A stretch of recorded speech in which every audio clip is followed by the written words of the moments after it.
अस्सलामुअलैकुम, मैं हूं अफसा कोमल। आप लोग जैसा कि जानते हैं कि पंजाब और खैबर पख्तूनख्वा में इलेक्शन के मामले पर सुप्रीम कोर्ट ने आज खुद लिया हुआ है।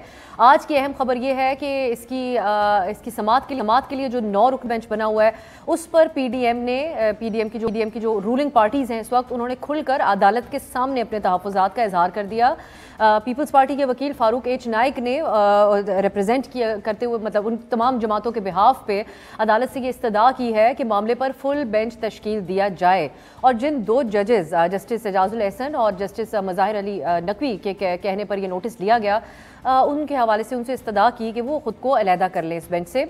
इस पर चीफ जस्टिस ने कहा है कि इस मामले पर हम पीर को फैसला करेंगे। जैसा कि आप लोग जानते हैं, पीर में को वैसे भी नोटिस जारी हुए हैं तमाम फरीकैन को और अहम समाअत होने जा रही है। तो जज साहब ने आज कहा कि अब पीर को हम देखेंगे मामला कि फुल बेंच बनना चाहिए या नहीं। आज के जस्टिस जमाल मंदोखेल के रिमार्क्स एक बार फिर से बड़े अहम थे इस हवाले से कि उन्होंने कहा कि ये सियासी मामलात हैं और इनको पार्लियामान में हल होना चाहिए। इस पर फारूक नाइक साहब ने कहा कि मैं सियासी लीडरान के सामने मामला रखूंगा।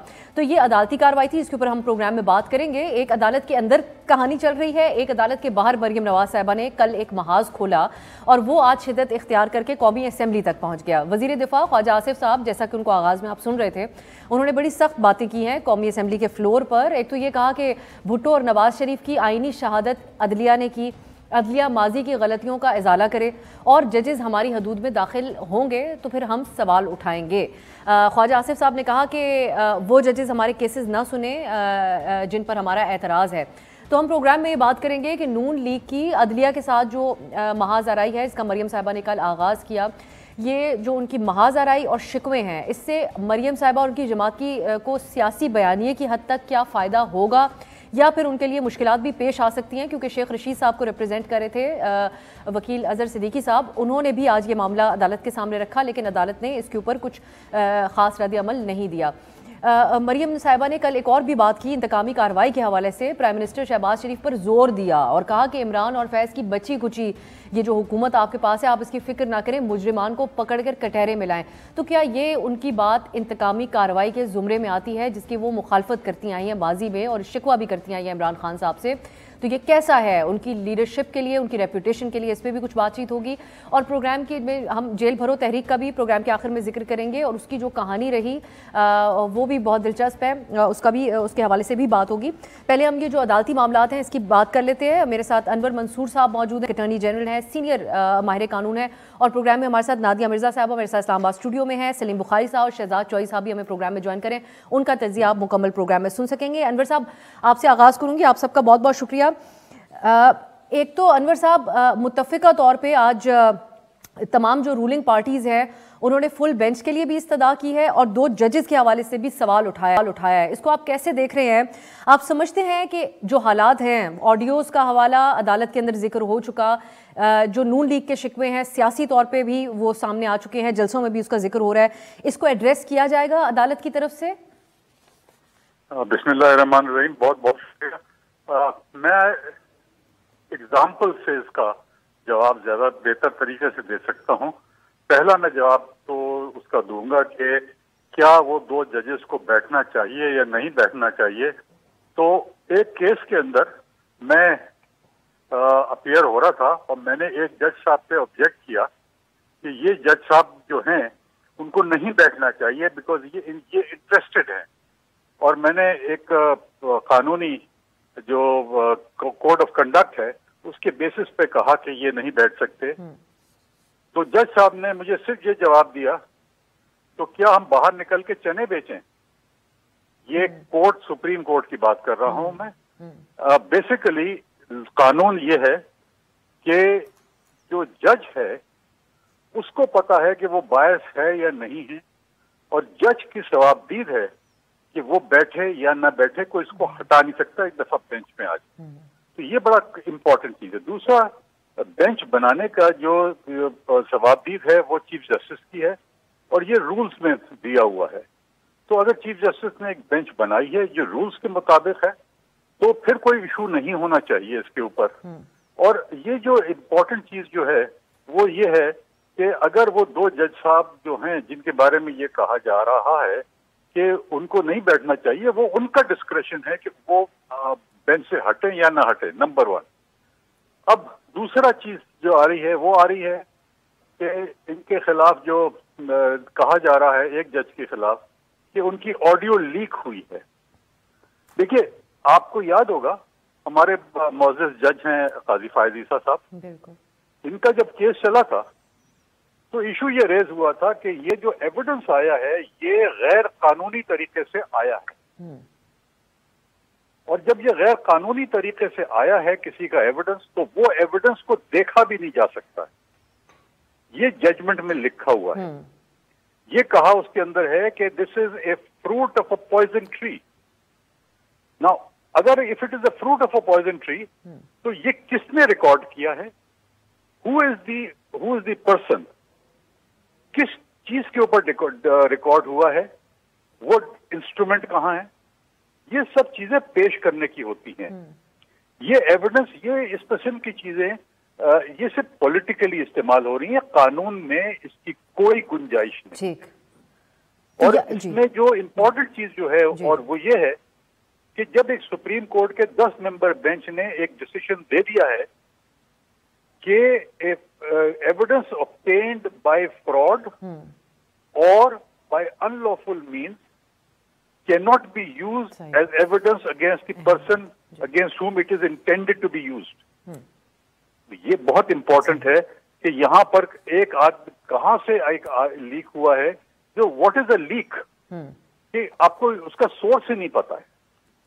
Once you don't know the source of the information, then that cannot be used। सही, तो ये बड़ा इंपॉर्टेंट एस्पेक्ट है। और उसके ऊपर कोई बाकायदा तौर पे फॉरेंसिक के जरिए भी कोई कार्रवाई नहीं हुई। बहुत शुक्रिया अनवर साहब की गुफ्तगू आपने सुनी है। वो अपनी माहिराना राय में ये बात कहते हैं कि जो है उसकी कोई ख़ास इसके हवाले से एतराज़ रखना, उसकी कोई उनको अहमियत ख़ास समझ नहीं आती, और जज साहब का इस्तेहकाक है कि वो बेंच क्या बनाए। गुफ्तगू को आगे बढ़ाते हैं, जो हमारे साथ पैनल मौजूद है उनसे उनका तज्ज़िया हासिल करते हैं। मैं सलीम बुखारी साहब आपसे आगाज़ करना चाहूँगी।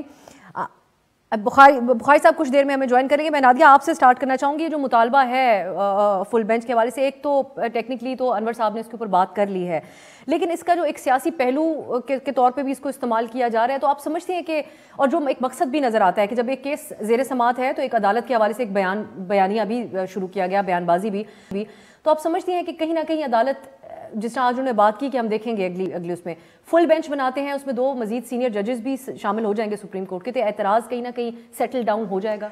देखिए, मोस्ट प्रोबेबली एतराज़ सेटल कर दे, लेकिन ये टोटली जो है कम्प्लीटली स्वाबदीद है सुप्रीम कोर्ट की।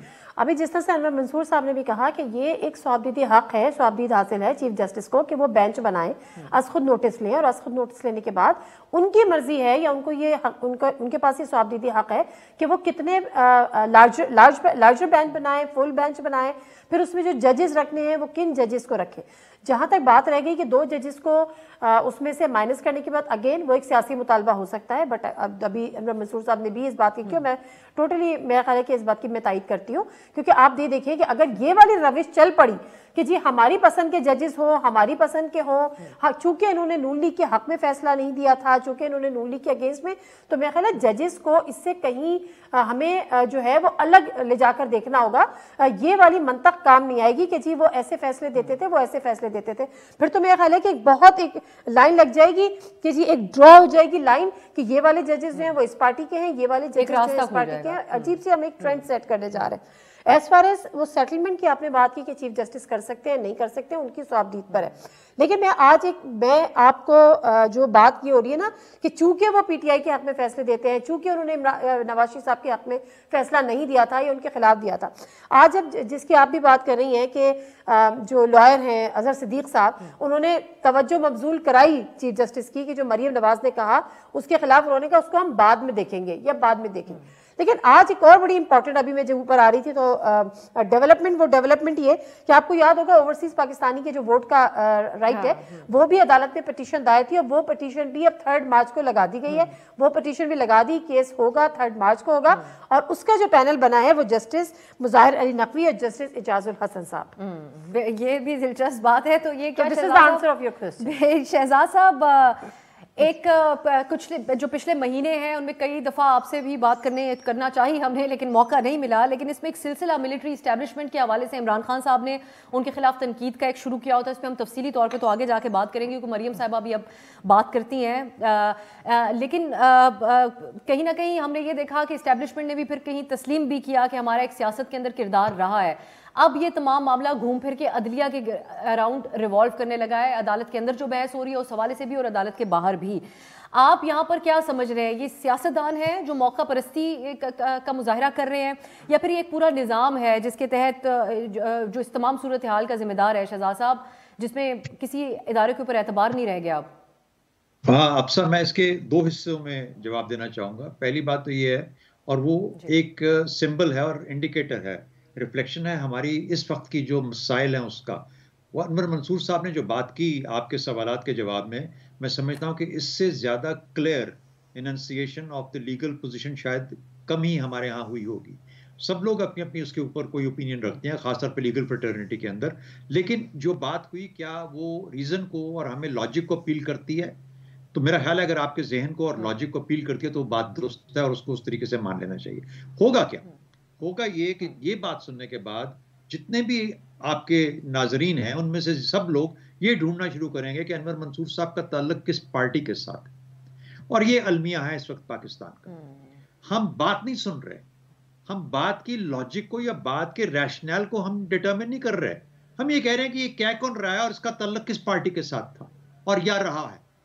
तो ये वो चीज़ है जिसने हमें इस वक्त घेरा हुआ है और हमारे लिए झमेला क्रिएट किया हुआ है। तो पहली बात तो ये है कि हम एज अ सोसाइटी हम इतने ज़्यादा कंफ्यूज हो चुके हैं, डिवाइडेड हो चुके हैं। हमारा सोच का अंदाज ही हो चुका हुआ है कि ये अगर ऐसी बात कर रहा है तो पीटीआई का है, चाहे वो जज है, चाहे वो वकील है, चाहे वो बहुत काबिल लोग हैं अनवर मंसूर साहब जैसे, या हम और आप जैसे लोग बैठ के टीवी पे बात करने वाले हैं। That is our number 1 problem. Number 2, सियासी तौर पर जो आपने सवाल पूछा कि जो जिसमें पहले आपने फौजी इस्टेब्लिशमेंट का जिक्र किया और उसके बाद अब आप अदलिया का आपने मिसाल का दी आपने साथ, तो मैं समझता हूं कि इस वक्त जो PMLN का जो ऑल गन्स ब्लेजिंग जिस तरीके से पिछले 2-4 दिन में, ये उनकी टैक्टिक और स्ट्रैटेजी मुझे लगती है जो कि जिसमें बहुत क्लियर तब्दीली आई है कि एकदम से इतना ज्यादा काउ डाउन कर दो फौजी स्टैब्लिशमेंट को भी, जिसमें के बेशुमार गलतियां उन्होंने की हैं, जिसकी वजह से वो आज ज़ेरे बहस हैं, जिसकी वजह से कि वो जलसों में डिस्कस हो रहे हैं।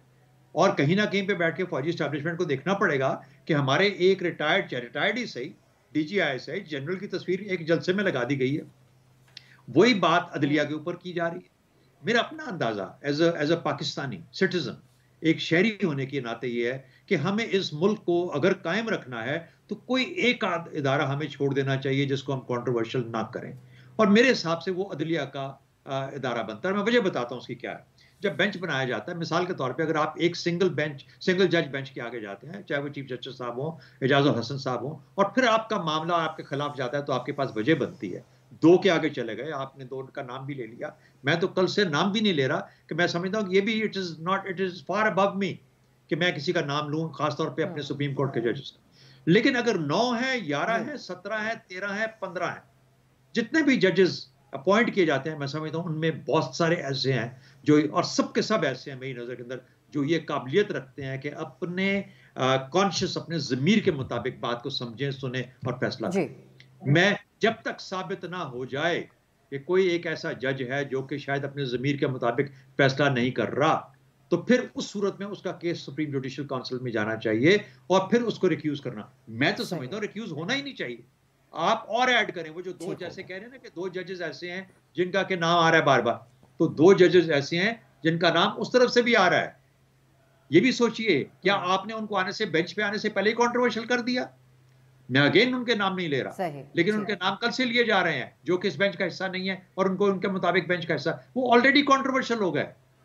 तो क्या करना चाह रहे हैं हम? इस अदलिया को भी बिल्कुल खत्म करना चाह रहे हैं। पाकिस्तान में कोई आर्बिटर नहीं रह जाएगा।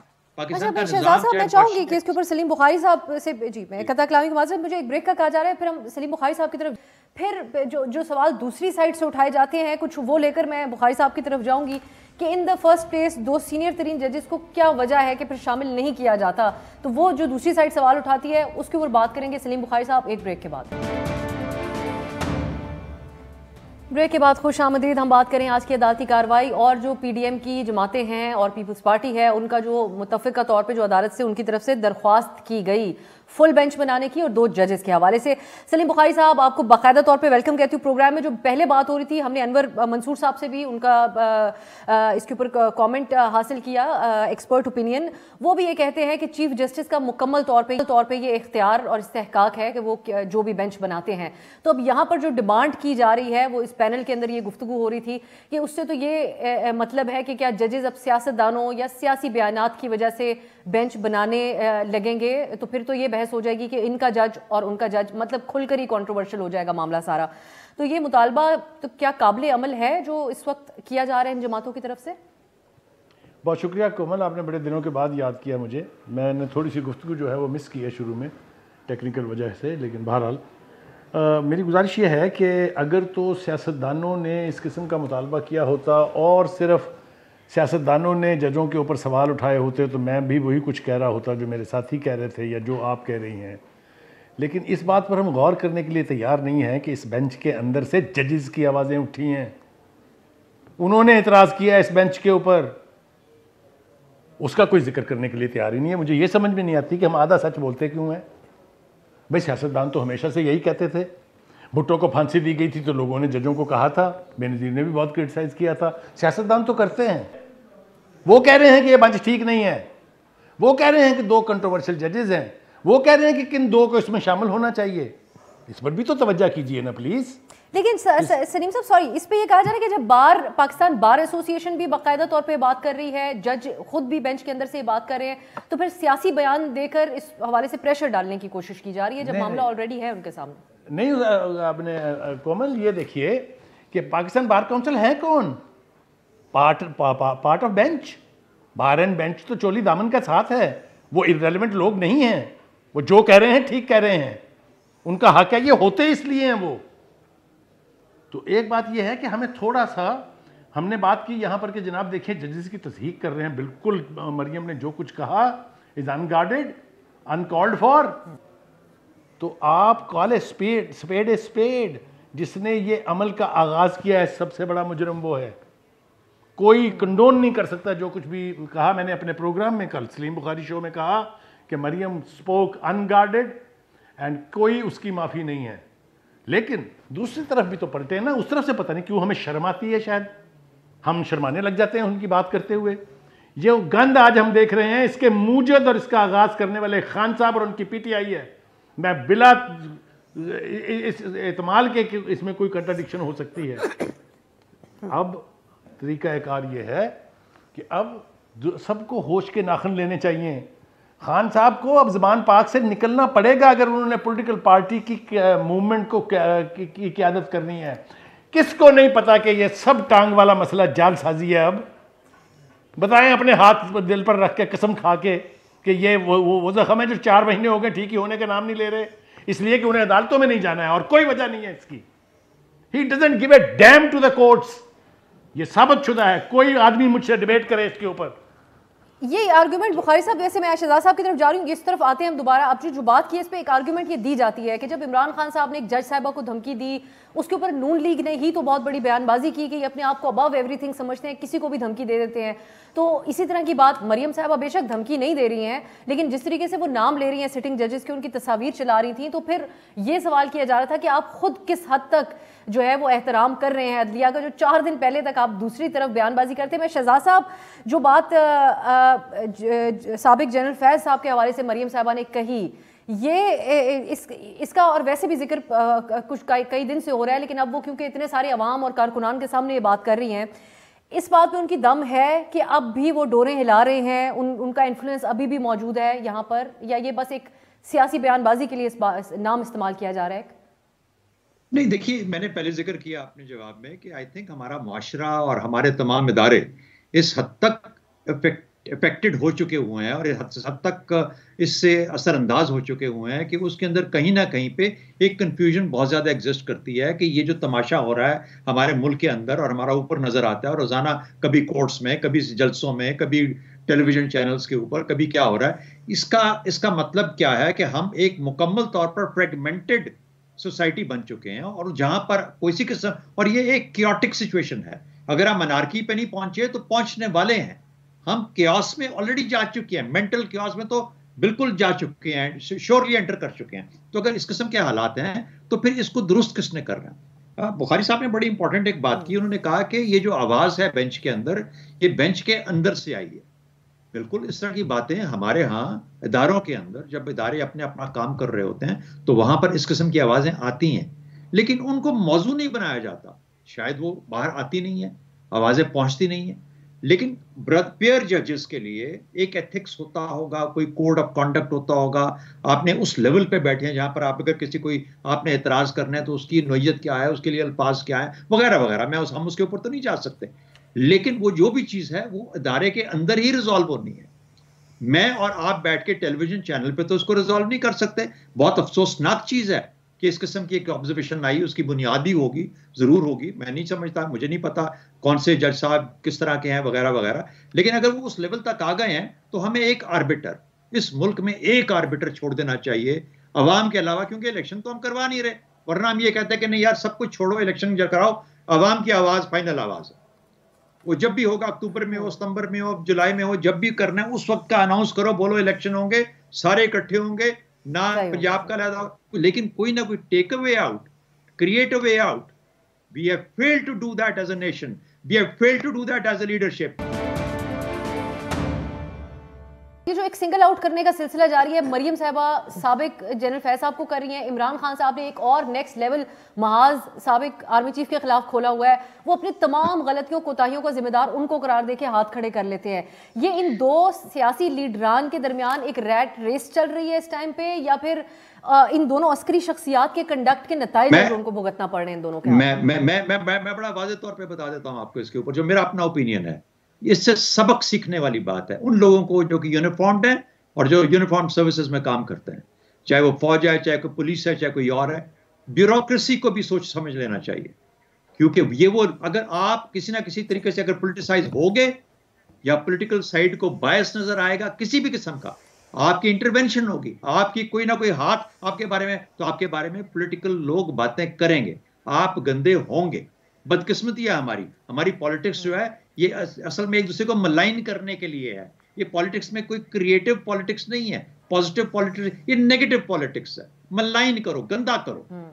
अच्छा, तो अगर आपने उससे बचना है, अच्छा मुझे बताइए ना, ये कल की हम बात कर लेते हैं। मरियम बीबी ने बड़ी अच्छी तकरीर की, मैं कोई उस पर कमेंट किसी तरीके से नहीं करूंगा क्या किया उन्होंने। मुझे बताइए, पाकिस्तान के इश्यूज हैं डेट रिस्ट्रक्चरिंग, पाकिस्तान के इश्यूज हैं डेट रिटायरमेंट, पाकिस्तान के इश्यूज हैं जो एनर्जी का हमारे ऊपर एक वो चढ़ा हुआ है, पाकिस्तान के इश्यूज कुछ और हैं। उसमें कोई उन चीजों के बारे में ये हमारे लीडरान क्यों इन जलसों में बातचीत नहीं करते? along with what they have to say, वो भी करें जो कर रहे हैं, लेकिन उससे on top of it Shahzad साहब, ये जो हम अभी बात मरियम साहिबा की कर रहे हैं, वो तो ओनरशिप भी लेने को तैयार नहीं है। नादिया, एक तो आर्गुमेंट की जा रही है कि मरियम नवाज साहिबा वो जी लीड, बिल्कुल आप दुरुस्त बात कह रहे हैं। मैं आपसे एग्री करते हुए कहती हूँ कि जो अवामी मसाइल हैं, जो इस वक्त उनको पेट्रोल और बिजली की प्राइसेस हैं, उसके ऊपर जवाब देने को भी तैयार नहीं है, बल्कि इसको फैज साहब की और इमरान खान साहब की बाकियात की हुकूमत कह के वो शहबाज साहब को कह रही है कि इंतकामी कार्रवाई की जाए, बल्कि सब लूली लंगड़ी हुकूमत, हाँ जी, ये तमाम अल्फाज इस्तेमाल कर रही हैं, तो वो किसी किस्म की ओनरशिप तो नहीं ले रही। लेकिन जो अंदाज वो अपना रही हैं, क्या ये बात दुरुस्त है कि इमरान खान साहब ने जो अंदाज उसको रेप्लिकेट कर रही हैं, क्योंकि उनको भी समझ आ गई है कि यही तरीका चलता है, वो घुमा फिर आके बातें, खामोशी और फिर कुछ बोलना, उससे अब वो ऑल आउट सामने आ रही हैं खान साहब का अंदाज अपना? अब साहब बिल्कुल सही कह रही है कि यही तरीका चलता है। हमारे यहाँ मसला ये है कि जब आपको आवाम में जाना होता है, और ये अलमिया है हमारी तमाम सियासी पार्टीज का, चाहे वो पीटीआई हो और चाहे वो पीएमएलएन हो, अब जब गवर्नमेंट की जो जमातें होती हैं उनको सियासी बयानिए, मज़ामती बयानियों की ज़रूरत नहीं होती आवाम में जाने के लिए, उनकी परफॉर्मेंस होनी चाहिए। यही चीज़ पीटीआई की थी कि पीटीआई की परफॉर्मेंस नहीं थी। अगर आप उनको कंटिन्यू करने देते तो वो मेरा ख्याल है वो भी अपनी मौत आप मर जाते, और इसी तरह से जिसको आपने मौत मारने की कोशिश की। फिर जो पीएमएलएन है, अब वो इतनी आसानी से जब वो डिसोन करती है कि मेरी हुकूमत नहीं है, शहबाज शरीफ से कहूँगी कि लूली लंगड़ी हुकूमत है, उसकी आप परवाह ना करें, तो फिर आप बताएं कि आप किस पार्टी को रिप्रेजेंट कर रही हैं। क्या आप उस पार्टी को रिप्रेजेंट नहीं कर रही जिसके प्रेसिडेंट शहबाज शरीफ साहब हैं, और शहबाज शरीफ साहब मुल्क के प्राइम मिनिस्टर हैं? तो ये बड़े सियासी बातें हैं, लोगों को उलझाने की बातें हैं, लेकिन उनसे फिर ये सवाल किया जाए कि भाई आप तो एक सीनियर वाइस प्रेसिडेंट बन के वापस आई हैं, तो प्रेसिडेंटशिप को तो आप एक्सेप्ट करें कि वो आपकी पार्टी के अंदर है। दूसरी बात, बुखारी साहब ने 2-3 बातें की, मैं बुखारी साहब से बड़ा with all due respect, Maryam उन्होंने कहा कि जी चूंकि लंदन में ये हुआ था इसलिए मरियम ने ये किया। देखिए, कारकुन जो करते हैं that is a different thing, और अगर एक लीडर उस कारकुन को कॉपी करने लगे कि चूंकि पीटीआई के कारकुनों ने लंदन में ये चीज की थी तो मरियम को ये अलाउ हो गया या मरियम को ये परमिशन मिल गई कि मरियम भी ये चीज करती है, और अगर मरियम ने फिर भी इस वजह से की तो क्या मरियम जो है वो कारकुनों के या पीटीआई के फुटप्रिंट्स पर चल रही है कि रेप्लिकेट ही करना है क्या उन्होंने हर उस चीज को जो खान साहब, मैं वही कह रही हूँ ना कि वो आई मीन के उसको फुटस्टेप्स को फॉलो कर रही हैं। फिर उन्होंने खान साहब की टांग वाली बात की, हो सकता है खान साहब ड्रामा कर रहे हो, क्योंकि ड्रामों की अगर फिर आप देखिए कि बुनियाद कहाँ रखी जाती है, कहाँ से रखी गई। अगर मरियम नवाज साहिबा आज पीटीआई को फॉलो कर रही हैं या पीटीआई के फुटप्रिंट्स फॉलो कर रही हैं तो हो सकता है ये थोड़ा सा बेनिफिट जो है वो खान साहब को भी दे दे। नवाज शरीफ साहब प्लेटलेट्स के लिए गए थे ना, मुझे बता दें कितने उनके ट्रीटमेंट्स हुए, वहां पे जाके ट्रीटमेंट्स नहीं हुए तो उन्होंने उनके फॉर्मूला को पिक कर लिया। तो ये वो जो कहते हैं ना, एक अमाम में सब नंगे हैं तो सब नंगे हैं। बुखारी साहब, अच्छा बुखारी साहब के ब्रेक के बाद जाते हैं फिर ताकि तफसीली उनका कमेंट सामने आए। बात करेंगे कि अब जो बातें वो कर रही हैं आवाम के सामने, अपने कारकुनान के सामने, उसमें कोई मजलूमियत का उनको सिंपैथी मिल पाएगी या फिर ज़्यादा सवाल जो है वो इस महंगाई के हवाले से ही होगा जिसको कहीं ना कहीं उनको एड्रेस करना ही पड़ेगा। बात करते हैं ब्रेक के बाद। ब्रेक के बाद खुश आमदीद। हम बात कर रहे थे तो मरियम नवाज की जो कल की तकरीर थी, मैं सलीम साहब आपसे चाहूँगी इसके ऊपर कंक्लूडिंग रिमार्क्स तो आप पहले दीजिएगा जो आप पहले बात कर रहे थे, ब्रेक से पहले जो हम बात कर रहे थे। एक तो एक ऑस्ट्रिच सिंड्रोम एक होता है कि रेत के अंदर अपना सर देना और फिर ये समझना कि कोई आपको देख नहीं रहा। मरियम साहबा कब तक इस चीज़ से भाग सकती हैं कि वो ओनरशिप ना ले इस हुकूमत की, ये जो महंगाई है, जो इसहाक डार साहब को वापस लेके आने में उनका एक किरदार रहा, उसकी वो ओनरशिप ना ले। और दूसरा, आप जेल भरो तहरीक के हवाले से भी कमेंट कीजिएगा। आज असद उमर साहब की फैमिली ने भी जमानत के लिए दरख्वास्त दायर की है और शाह महमूद कुरैशी साहब की फैमिली ने भी अदालत से रुजू किया है। देखिए कोमल, जहाँ तक मरियम नवाज़ की कल की स्पीच का और उनकी असर्शन का ताल्लुक है, 2-3 बातें जो हैं उसके ऊपर कमेंट करना ज़रूरी है। एक बात तो ये कि वो डिसोन नहीं कर सकती हैं किसी भी सूरत में कि ये हुकूमत उनकी नहीं है। ये मेरे ख्याल से इसके ऊपर शायद उनको ये पॉइंट आउट कर भी दिया गया हो उनके वालिद साहब ने या किसी ने, लेकिन ये कि वो जो जवाब उन्होंने ऑफ द रिकॉर्ड पेश किया है, क्योंकि मेरे जैसे लोग इस पर मोतरस तो थे कि ये आपने क्या कहा, तो उन्होंने कहा कि जी ये तो PDM की हुकूमत है, ये तो मुस्लिम लीग नून की हुकूमत नहीं है। एनीवे, ये कोई आर्गूमेंट नहीं है चूँकि प्राइम मिनिस्टर जो है वो उनके चचा और उनकी पार्टी के सदर हैं, तो ये बात तो अपनी जगह ठीक है। मेरे ख्याल से उनको बहुत केयरफुल बोलना पड़ेगा। अब चूँकि मीडिया इतना प्रोएक्टिव है, सोशल मीडिया इतना यानी रेडिकल है, तो बातें अब स्लिप नहीं होंगी। ये नहीं होगा कि बात किसी की जो है वो कह जाए और उसको कोई नोटिस न ले। एक बात। दूसरी बात ये कि जो पिछली सारी गुफ्तगू थी उसको मैं यूँ समअप करना चाहूँगा कि देखिए, अगर तो आप सियासत करें, जितनी मर्जी करें, जितना मर्जी गंद उछालें, लेकिन खुदा के वास्ते कहीं एक रेड लाइन खींच लीजिए जहां नेशनल इंटरेस्ट कंप्रोमाइज़ होने लगे, वहां कदम रोक लीजिए आपको। और ये किसी एक पार्टी को नहीं है, ये पाकिस्तान की जितनी लीडिंग पॉलिटिकल पार्टीज़ हैं उनसे ये मेरा तकाजा है, ये मेरा सवाल है कि खुदा के वास्ते खुल के खेलें, जो मर्जी करें, लेकिन पाकिस्तान के मफाद पर आँच आए तो ये ना आपके लिए अच्छा है ना मुल्क के लिए अच्छा है। अगर हम खुद से ये कहेंगे कि ये मुल्क डिफ़ॉल्ट हो गया, वो चाहे ख्वाजा आसिफ कहें, चाहे वो इमरान खान साहब कहें, एक सी बात है, एक सा नुकसान है। इसी तरीके से जब हम ये कहते हैं कि जनाब ये श्रीलंका बन गया है, ये इनके पास तो देने के लिए पैसे नहीं, सियासतदान सारे चोर हैं, सारे डाकू हैं, तो मुझे ये बताइए कि हम कर क्या रहे हैं? Who are we serving? We are compromising our national interest. जब हम भीख मांग रहे हैं IMF से और इस तरह के बयानिए देंगे हम, तो कौन देगा भीख आपको? लिहाजा हुआ क्या है, IMF का बहाना बना के हमारे वो दोस्त जो कंट्रीब्यूट करने के लिए तैयार थे उन्होंने भी हाथ खींच लिया है। Where is Saudi Arabia, where is UAE, where is China. तो ये नुकसान होता है जब आप अपने मुल्क के इंटरेस्ट के ऊपर कंप्रोमाइज करते हैं। अब आज सर वक्त की कमी जी, आप क्विकली कह दीजिएगा प्लीज, जेल भरो के ऊपर भी। जी, अब देखिए जेल भरो तहरीक जो है मेरे ख्याल से हरिडली स्टार्ट की गई, चूँकि लोगों का ख्याल भी ये है और मैं ख़ुद भी यही कहता हूँ कि जब 26 नवंबर को वो गए थे वहाँ और जिस तरह का उन्होंने क्राउड देखा, जिस तरह का चार्ज यानी लोग थे, उस वहाँ से वापसी के लिए एक ही रास्ता था कि वो पहले कहें कि हम असम्बलियाँ डिज़ोल्व करेंगे। असम्बलियाँ डिज़ोल्व करने का तजर्बा जब नाकाम होता दिखाई दिया तो उनका जेल भरेंगे। अदालतों में जब उनकी पेशियाँ होने लगी तो उन्होंने कहा अब तो हम जेलें भरेंगे। जेल भरने का तजर्बा जो है वो मेरे ख्याल से चूँकि जल्दबाजी में फैसला किया गया है इसलिए ये प्रॉपरली ऑर्गेनाइज नहीं था। उनका होम प्रोविंस जो KPK है वहां से जो रिस्पांस मिला उनको वहां पे तो बाकायदा बैकफायर होता हुआ नजर आया। मैं शहजाद साहब की तरफ जाऊंगी। शहजाद साहब, ये जो जेल भरो तहरीक है, इमरान खान साहब बहुत चीज़ें पुल ऑफ कर लेते हैं, ये उसी तरीके से कोई जिद्दत दे देगा उनकी इस तहरीक को जब इलेक्शन के और दीगर मामलात अदालतों के अंदर चल रहे हैं, या फिर उनको कोई फ़ायदा नहीं होगा उनकी जो मेन स्टार लीडरशिप है उसकी अदालत में उसकी जेलों में होने से? देखिए, जेल भरो तहरीक जो है, ये देखिए हर चीज़ वो कायम रहती है जो ग्राउंडेड हो, जिसकी कोई रूट्स हो, कोई जड़ हो उसकी। ये एक अजीब हवा में एक चीज ऐसी उभरी है, पता नहीं कहां से ये ख्याल आया। जेल भरो तहरीक किस चीज के खिलाफ? क्या आप ये चाहते हैं कि इंतशार इतना बढ़ जाए कि इलेक्शन ना हो, या आप इलेक्शन चाहते हैं? अगर आपको इलेक्शन चाहिए तो आपको एक पॉलिटिकल प्रोसेस है, चले उसके ऊपर से आपको जवाब भी मिल रहा, then you go into the legal process. जहां पर आज आपके मुकदमे पड़े हैं, आज मुकदमे चल रहे हैं, ये फैसला होना है अदालतों के अंदर, और जितने लीडर जो कि सलाह मशवरा देने वाले हैं, मुशावरत जिनसे करनी है, वो सब जेलों में बैठे। मतलब ये कहाँ का अक्लमंद कोई इंसान सोच सकता है कि मुझे जब जरूरत है अपने तमाम लोगों के साथ मशवरा करने की तो मैं सबको जेल में भेज दूंगा। अब मर्जी राना सनाउल्लाह साहब की वो महीने बाद छोड़ें, 2 महीने बाद छोड़ें, या ये जब फैसला आ जाता है उसके बाद छोड़ें। तीसरी एक और बात मैं कहना चाहता हूँ, देखिए इलेक्शन करवाना या ना करवाना ये एक सियासी मसला है। इस सियासी मसले को सियासतदानों को हल करना चाहिए था, जिसमें इमरान खान भी शामिल है। आप कोई ना कोई रास्ता ढूंढते हैं, बाय मीडिया समथिंग, सब कोई रास्ता ऐसा तलाश करते हैं जिसमें सबकी बात रह जाए। अगर आप अपने हाथ से चीजें दे देंगे तो आप अब अगले मरहले पे चले गए अदालतों के पास। क्या कि अदालतों का फैसला है वो भी कबूल नहीं होता, फिर कहां मसला जाएगा? फिर वो जो हम बात कर रहे हैं ब्रेक के अंदर बार बार के, फिर उन्हीं के पास जाएगा जिनके पास जाया करता है।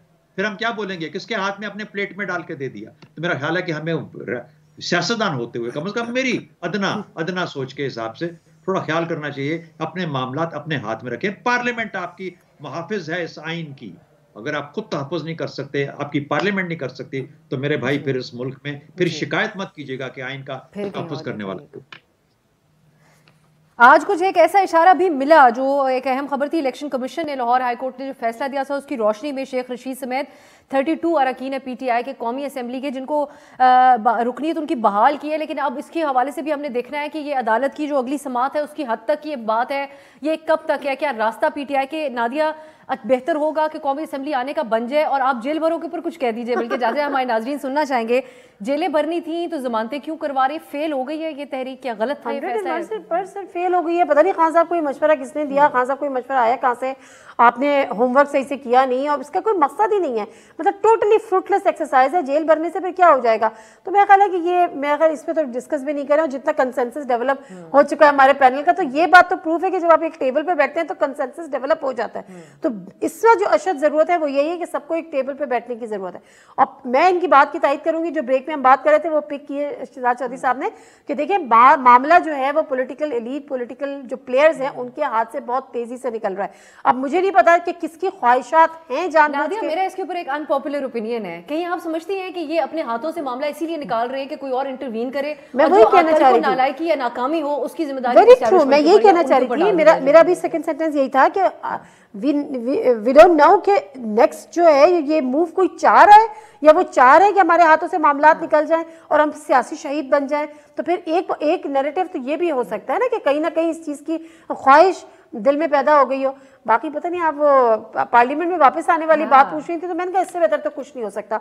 मुझे लगता है कि खान साहब का डिसीजन उस भी गलत था जब उन्होंने ये फैसला किया था कि हम पार्लियामेंट में नहीं बैठेंगे, और अगर वापस आ रहे हैं तो बड़ा खुश आएंगे हमारे लिए, राजा रियाज के लिए। राजा रियाज के लिए बुरी खबर होगी इसके अंदर। लेकिन ऑब्वियसली जो बात आप सियासी शहीद हैं, सियासी शहीद एक पार्टी बनती है, तो अगर दोनों और तमाम पार्टियां ही बन जाएंगी तो फिर किसका फायदा होगा? इस सारे हालात का फायदा कौन उठाएगा? ये तो सभी लोग जानते हैं जो देख भी रहे हैं। इसको बहुत शुक्रिया नादिया मिर्ज़ा साहिबा, सलीम बुखारी साहब, शहजाद चौधरी साहब, आप लोगों ने नाजरीन तफसीली तौर पे इन हालातों वाक़यात के हवाले से गुफ्तगू सुनी है। देखते हैं अब अगले हफ्ते जब अदालत आलिया के अंदर समात होती है तो हालात किस तरफ जाते हैं। इजाज़त दीजिए, खुदा हाफिज़।